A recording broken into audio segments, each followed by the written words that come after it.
എന്നേ ഉള്ളൂ. ഈ വാഴ ടൂവിൻ്റെ ഷൂട്ടായിട്ട് UK-ലാണ്. ഷൈനിമ എന്നറിയാമല്ലോ. എന്നറിയോ? എന്നെ അറിയാം. വർഷം മുമ്പ് വിളിച്ച് സംസാരിച്ചിട്ടുണ്ട്. വർക്കിൻ്റെ ഒരു ആവശ്യത്തിന് വേണ്ടി വിളിച്ചിട്ടുണ്ട്. വർക്കെല്ലാം കാണാറുണ്ട്. വളരെ ഗംഭീര വർക്കാണ്. അപ്പോൾ വാഴ ടൂവിൻ്റെ ഷൂട്ടായിട്ട് UK-ലായിരുന്നു. ഇപ്പോൾ കഴിഞ്ഞ ദിവസം വന്നേ ഉള്ളൂ. അതിൻ്റെ ഫോട്ടോ പ്രോബ്ലം ഉണ്ട്. അവിടെ ക്ലൈമറ്റിൻ്റെ പ്രശ്നമായിട്ട് ഇങ്ങനെ കുറച്ച് പ്രോബ്ലത്തിലാണ്. അപ്പോൾ രാജേഷേട്ടൻ എൻ്റെ അടുത്ത സുഹൃത്താണ്. എൻ്റെ ചേട്ടൻ്റെ സ്ഥാനത്താണ്. എന്നെ വർഷങ്ങളായിട്ട് അറിയാവുന്ന ആളാണ്. അപ്പോൾ ഇങ്ങനൊരു പ്രോഗ്രാമിൻ്റെ കാര്യം പറഞ്ഞപ്പോൾ തന്നെ ഞാൻ തീർച്ചയായിട്ടും വരാം.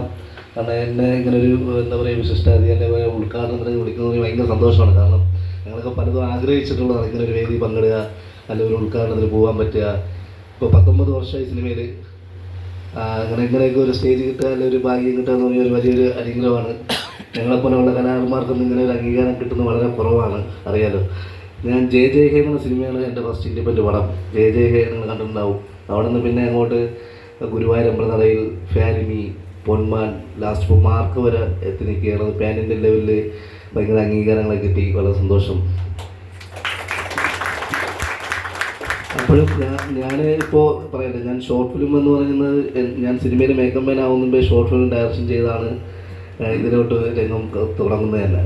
അപ്പോൾ എനിക്ക് ഷോർട്ട് ഫിലിം നമുക്ക് എൻ്റെ ജീവിതത്തിൽ ഭയങ്കര ഒരു പ്രാധാന്യമുള്ള ഒരു കാര്യമാണ്. സിനിമ എന്നുള്ള ഫാഷനിൽ കൂടെ ഷോർട്ട് ഫിലിം ഡയറക്ഷൻ ചെയ്ത് ലൈഫ് പെൽ എന്നുള്ള ഷോർട്ട് ഫിലിമാണ്. അതിന് ഈ പറയുന്ന സൈമ അവാർഡൊക്കെ കിട്ടിയിട്ടുണ്ട്. അപ്പോഴും അന്നും നമുക്ക് സഹായത്തിൽ നാട്ടിൽ ഷൂട്ടറിൻ്റെ രാജേഷേട്ടനാണ് കുറേ സഹായങ്ങൾ ചെയ്തു തന്നത്. എൻ്റെ സുഹൃത്ത് അങ്ങനെ കുറേ കാര്യങ്ങളൊക്കെ ചെയ്തു. അപ്പോൾ രാജേഷേട്ടൻ ഇങ്ങനെ ഒരു കാര്യം പറയുമ്പോൾ അനന്തലക്ഷ്മി മ്യൂസിക്കിലൊരു ഭാഗമാകാൻ പറ്റിയ, ഇവരുടെ കുടുംബത്തിലൊരു അംഗമാകാൻ പറ്റുന്നത് വലിയൊരു എന്താ പറയുക ഒരു ഭാഗ്യം തന്നെയാണ്. എവിടെയൊക്കെ പോയി നമ്മൾ അവാർഡ് മേടിച്ച് പറഞ്ഞാലും നാട്ടുകാരും നാട്ടിലുള്ളവരും ഒക്കെ ഇങ്ങനെ ഒരു പ്രോഗ്രാം വിളിക്കുമ്പോൾ ഭയങ്കര സന്തോഷമാണ്. അപ്പോൾ ഇവിടെ വന്നിരിക്കുന്ന എല്ലാവർക്കും വലിയൊരു ആശംസകൾ നേരുന്നു.